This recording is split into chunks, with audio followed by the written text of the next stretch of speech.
Assalamualaikum warahmatullahi wabarakatuh. Berjumpa kembali teman, sahabat dan saudara bersama konsep kehidupan channel. Kita tahu bahwa selama ini bagaimana Rizik Syihab terhadap Joko Widodo itu merupakan satu dendam kesumat yang sudah akut ya. Begitu juga Amin Rais ya, yang selalu menginginkan penjarakan Jokowi dan keluarganya. Ini lucu ya. Begitu juga Rizik Syihab. Rizik Syihab selalu koar-koar bahwa di zaman Jokowi penegakan hukum carut marut. Lah yang kena penegakan hukum dia aja kabur, nggak disusul ke Arab ya. Kabur ke Arab Rizik Syihab sampai tertembak FPI, anggota FPI yang 6 itu menyalahkan ke Jokowi. Ini gimana ini Rizik Syihab ini ya. Jadi kalau kita mendengarkan Rizik Syihab bicara itu, begitulah yang ngaku Habib berdusta selama ini ya, membohongi massa, membohongi warga, dan membohongi jamaah. Semua yang dibicarakan oleh Rizik itu, yang diucapkan oleh Rizik itu semua kedustaan, kebohongan, khianat. Jadi yang ada bahwa para habaib di Indonesia ini, yang ngaku habaib ini, hanya tukang bohong dan ngibul, harupat dan doktrin. Agama bisa apa agamanya? Gak ada. Yang jago-jago dan alim agamanya itu pribumi. Para kiai, para ulama, para santri, itu udah luar biasa agamanya. Tidak diragukan lagi. Kalau para Ba'alawi, ya bukan makin pinter ya, dekat ke Ba'alawi itu makin bodoh dan goblok, sebab yang diikutinya goblok, bodoh ya, kayak gitu. Kalau pengen pinter, pengen jadi kiai, ikuti ulama dan kiai pribumi yang sudah mumpuni dan ilmunya luar biasa. Coba, betul apa tidak? Kalau yang waras nyebutnya betul, kalau yang tidak waras nggak tahu dah. Yang kurang pintar ya nggak tahu lah. Ya, begitulah. Rizik Syihab kalau bicara di forum, yang dibicarakan bukan agama, tapi pemerintah. Maki-maki pemerintah, maki-maki aparat. Ya kayak gitu kan. Bahar Smith kayak apa? Kayak gitu sama Taufik Assegaf kalau bicara di forum apa? Membuat narasi-narasi supaya para alim, para santri, para jamaah lebih dekat dan loyalitas kepada para habaib, para habib. Itu sebab kalau tidak, makan apa dia di sini ya, di Indonesia. Orang sudah numpang kentut berak pula. Nah, itulah saudara-saudara. Udah, kalau kita simak ya, apa kata Rizik Syihab tentang Jokowi. Yuk kita simak dulu. Kalau tidak percaya ucapan saya. Yang ingin saya ingatkan di sini, bahwa penegakan hukum di Indonesia yang carut marut selama ini, saudara, khususnya dalam satu dekade 10 tahun terakhir, saudara, demokrasi dirusak, hukum ditabrak, korupsi merajalela, judi di mana-mana, hancur-hancuran ini negeri, saudara. Maka itu saya berharap mereka-mereka yang telah merusak negeri ini selama 10 tahun jangan dibiarkan. Tapi mereka harus dituntut pertanggungjawabannya. Setuju? Maka itu saya minta dengan tulus, dengan sangat hormat kepada yang kami hormati Bapak Presiden Haji Prabowo Subianto. Tolong Pak, bersihkan pemerintahan Bapak dari orang-orang yang bermasalah, baik bermasalah dengan korupsi, bermasalah dengan judi, bermasalah dengan pelanggaran HAM, bermasalah dengan segala kemunkaran dan kerusakan negeri. jangan mereka dibiarkan proses hukum, tegakkan keadilan bagi bangsa Indonesia. Takbir, Allahu Akbar. setuju tidak? Setuju tidak? Kalau Bapak Presiden bertindak tegas untuk memproses semua pelanggar hukum pada 10 dekade terakhir ini, setuju tidak? Dukung Bapak Prabowo tidak? Betul. Takbir. Enggak peduli siapapun dia, saudara. Enggak peduli, saudara. Apakah itu Jokowi ataupun Fufu Fafa dan semua kroni-kroninya yang terlibat, seret ke pengadilan. Takbir. Nah kan, seperti itu kan. Penjarakan Jokowi 10 tahun carut marut, ya. Bebedeknya mau proses hukum, kabur ke Arab, bebedek Rizik Syihab itu kan, ya. Anak buahnya FPI pada mati ketembak gara-gara dia kan menyalahkan Jokowi. Apa urusannya dengan Jokowi, ya? Itu namanya bodoh, tai ke dengkul-dengkul, ke otak-otak gitu, ya. Kayak gitu, orang bodoh yang cuma bisa ngomong, ya itu Rizik Syihab, ya. Orang bodoh bisa ngomong keras. Lah kalau dia sebagai apa di Indonesia ini? Sebagai apa Rizik Syihab? IBRS, Imam Besar cek FPI, cek Nahdlatul Ulama mah bahkan bukan. Kata Nahdlatul Ulama mah Imam Unyil, gede brus, gede bohong. Nah, kan gitu. Imam Besar juga kata FPI, ya.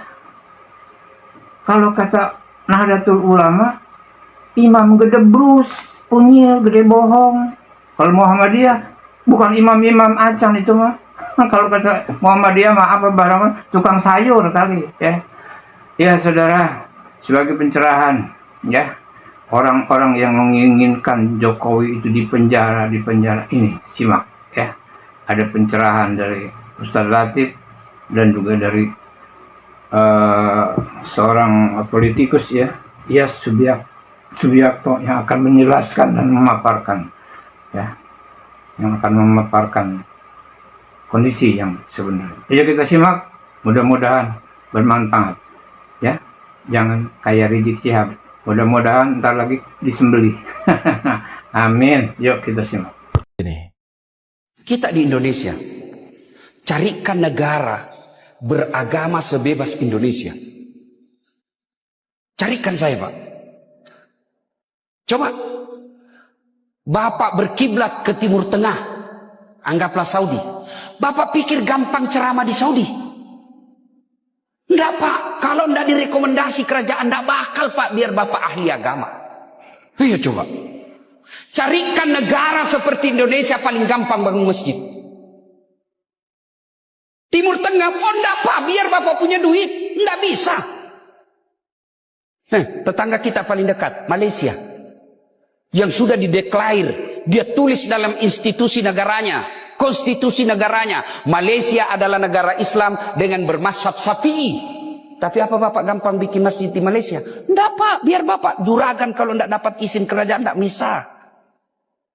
Di Indonesia Bapak punya duit, tunjuk jadi. Urusan surat di belakang. Ayo. Ayo. Carikan saya negara di Indonesia yang gampang bikin pesantren, sekolah agama. Oke, kita Timur Tengah, Saudi. Bapak pikir gampang bikin pesantren di Saudi, Pak? Bertentangan saja mazhabnya mereka, ditangkapi ulamanya. Indonesia, ada Bapak punya duit rumah sedikit, kumpul anak sekolah, anak-anak pesantren, anak-anak penghafal Quran 20 orang, jadi lagi pesantren hafal Quran, belakang suratnya. Inilah sebabnya menjadi alasan. Tidak ada alasan buat kita membenci negara kita. Kalau Bapak tidak senang, Bapak merasa diri penceramah hebat, buktikan kehebatanmu, masuk ke pilkada. Bapak merasa banyak pendukung, ikut pilcaleg, perbaiki negaramu melalui konstitusi, bukan dengan teriak-teriak menghina negaramu. Bapak merasa hebat, banyak pengikut, masuk pilcaleg. Negara kita negara konstitusi, bukan negara rimba. Kalau Bapak merasa hebat, ikut pilkada. Masuk jadi calon anggota DPR, masuk jadi anggota calon bupati, independen. Kalau tidak ada partai yang dukung, independen. Buktikan berapa suara pendukung Bapak. Ayo. Lalu apa? Perbaiki negaramu melalui konstitusi. Saya bilang sama mahasiswa saya, tidak usah kau demo deh. Kau kasih macet jalan, orang mau pergi rumah sakit, akhirnya wafat di jalan karena tertutup. Kalau kau mau perbaiki negaramu, kau pulang kampung ke kabupaten. Cari kau 1.500 suara, kau bisa jadi anggota DPR. Dapat kau 3.000, kau bisa jadi ketua DPR. Perbaiki negaramu melalui konstitusi. Itu begitu caranya. Jangan kita maki-maki, saling menghina. Ibu bapak saudara-saudara sekalian, mohon maaf kalau kita berbeda pendapat dalam hal ini. Selamat sore rekan-rekan. Kita lanjut ngobrol hiruk pikuk tentang perpolitikan, tentang isu-isu yang sebenarnya ya seperti kualitas sebelum-sebelumnya lah. Tapi kita perlu update terus karena seperti yang selalu saya sampaikan, kalau kita tidak merespon mereka, para buzzer-buzzer murahan itu, seolah-olah nanti kita ini dianggap orang-orang yang sama seperti mereka kualitasnya. Itu yang harus kita jaga, sehingga kita tidak ikut dalam pusaran yang saya sebut itu pusaran-pusaran isu sampah itu. Nah, ini kita masuk ke pusaran pagar bambu yang di Banten. Karena di sana juga ditarik-tarik oleh Said Didu, kerugian 900 triliun, itu di sana ada peran Jokowi dan sebagainya. Pokoknya semuanya Jokowi gitu. Tidak ada yang tidak hadir Jokowi. Setiap kesalahan, kalau kebaikan Jokowi selalu tidak dihadirkan gitu. Karena menurut mereka Jokowi nggak ada baik-baiknya gitu. Itu pemikiran yang kita sudah tahu, karena mereka sakit hati, mereka terus mencari-cari itu. Ya memang karena sudah akut, ya tidak perlu lagi diharapkan kesembuhannya. Jadi tentang pagar bambu di Banten itu kan makin hari makin ketahuan. Ternyata itu sudah ada sejak tahun 82 HGB-nya, SHM-nya itu tahun 94. Menyusul kemarin juga di Sidoarjo ada yang sudah sejak tahun 96. Sorenya kemarin juga ada dari dari Sumeneb yang sudah menjadi SHM full gitu kan. Nah, kabar yang terbaru adalah bahwa itu dulu semuanya daratan, ya kan? Jadi kalau daratan terus sekarang dari laut itu kan karena abrasi. Harusnya bersyukur kalau itu mau diuruk dan bisa dibeli oleh pengembang. Katakanlah kan nama Aguan terseret-seret terus di situ. 9 naga Aguan ini kan selalu dihadirkan sebagai orang-orang yang dianggap zolim terus gitu kan. Padahal mereka tidak menghitung atau pura-pura tidak tahu peran 9 naga di Indonesia ini tidak bisa dilepas dari kehadiran kita-kita juga gitu, karena mereka sebagai pengusaha dengan segala macam usahanya sejak zaman Pak Harto juga kan, mereka ya dengan cara-cara mereka lah bisa mengerahkan aparat dan sebagainya. Itu sudah menjadi rahasia umum. Tapi di balik itu semua, kalau dia dicap, mereka kita cap sebagai orang-orang jahat dalam tanda kutip, tapi tetap saja ada kebaikannya gitu. Sama seperti PIK yang diributkan itu kan, itu ada 1.000 hektar sekarang kalau tidak salah saya. Di sana sudah terbangun begitu banyak bangunan, industri, orang kerja dan sebagainya. 2 minggu lalu saya dari sana. Jadi kalau kita mau menghitung gerak ekonomi di sana itu luar biasa. Orang-orang Jakarta harusnya tidak asing dengan PIK itu kan gitu.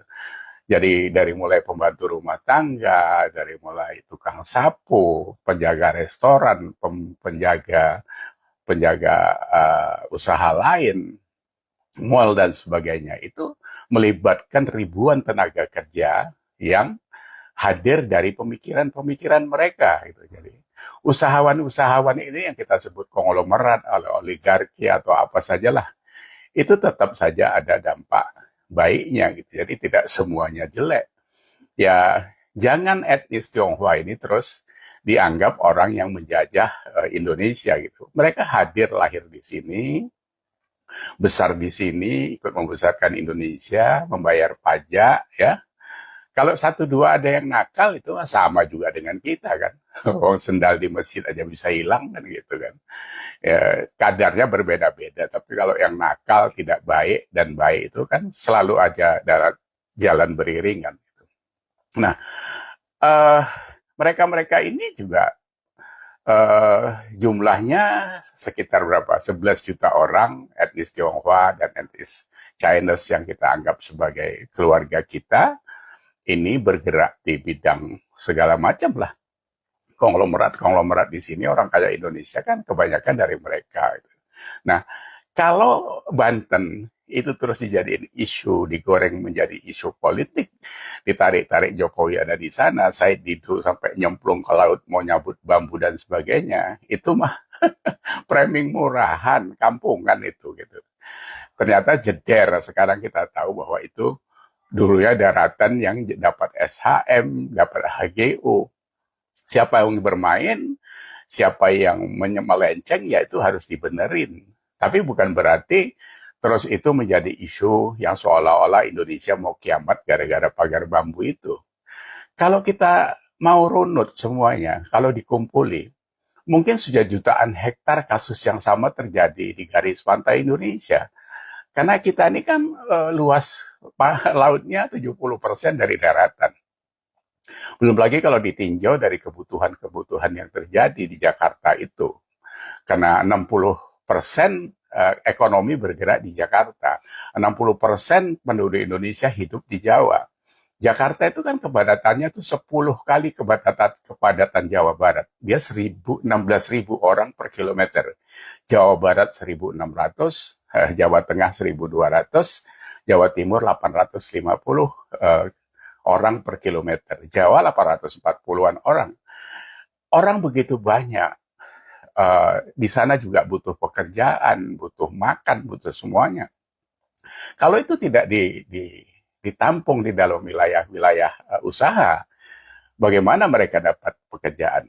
Ya kesalahan pemerintah sejak zaman Soeharto memang karena semua industri dipusatkan di Jawa, tidak pernah dipecah di Kalimantan. Kalimantan semua itu kan cuma diisep hasil buminya saja, gas, minyak, semuanya disedot. Tahun 2000 aja saya mau ke Bontang dari Samarinda 9 jam karena jalannya rusak begitu parah. Padahal 90 triliun satu tahun itu duitnya diisep ke Jakarta. Tapi itu sudahlah. Jadi kembali lagi kepada apa yang terjadi di Laut Banten itu, diselesaikan saja baik-baik, nggak usah gebrak-gebrak meja orang-orang DPR itu.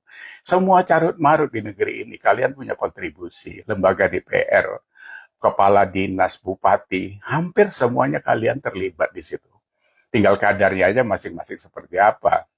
Kan kita tahu mau jadi anggota DPR RI, kata Deddy Sitorus harus butuh 30-40 miliar, ya cari duitnya ya di sekitaran itu juga. Itu juga sudah menjadi rahasia umum. Kita juga tidak bisa sekarang ini membalik tangan untuk menghilangkan itu semua. Semuanya kita maklum. Kita menunggu nanti alih generasi Gen Z, Gen Y ini mengganti kalian sebagai orang-orang yang kotor di wilayah-wilayah pejabat, wilayah-wilayah aparat, dan sebagainya itu. Saya sudah bahas jutaan ASN dan sebagainya itu hampir rata-rata lari dari tanggung jawab yang sebenarnya. Tapi ya sudah. Jadi kembali lagi, ini jangan di-framing macam-macam, harusnya dihentikan, yang salah dibenari, supaya tidak terulang lagi ke depan. Jadi jangan jadi isu segala macam. Said Didu ini kan hadir di mana-mana. Setiap ada keributan, dia hadir, tampil seolah-olah menjadi pahlawan. Kemarin juga ada kawan dari nelayan, diundang ILC dan sebagainya. Ya silakan sajalah berargumentasi, tapi harus ada penyelesaian dari kasus yang sedang terjadi sekarang ini gitu. Jadi bukan diputer-puter seperti Hasto kemarin kan dipanggil KPK nggak ditahan, terus kemudian sidang pra-peradilan KPK-nya nggak datang. Ini saya bilang sama kawan-kawan ini sebentar lagi ya senyap juga nasibnya seperti itu. Jadi kita sudah tahu bagaimana yang terjadi di negeri ini, tapi kita berharap ini bisa diberesin semua. Kita fokus sekarang dengan pemerintahan baru Pak Prabowo, semoga drive dari makan bergizi gratis ini bisa dilaksanakan dengan baik. Kurang sana sini sudah pasti, tapi saya pikir improvementnya harus ada setiap hari. Begitu saya pikir obrolan kita sore ini, semoga ini bermanfaat buat kita semua. Sekali lagi, sehat buat kita, sehat buat Indonesia. Assalamualaikum. Nah, teman-teman, itulah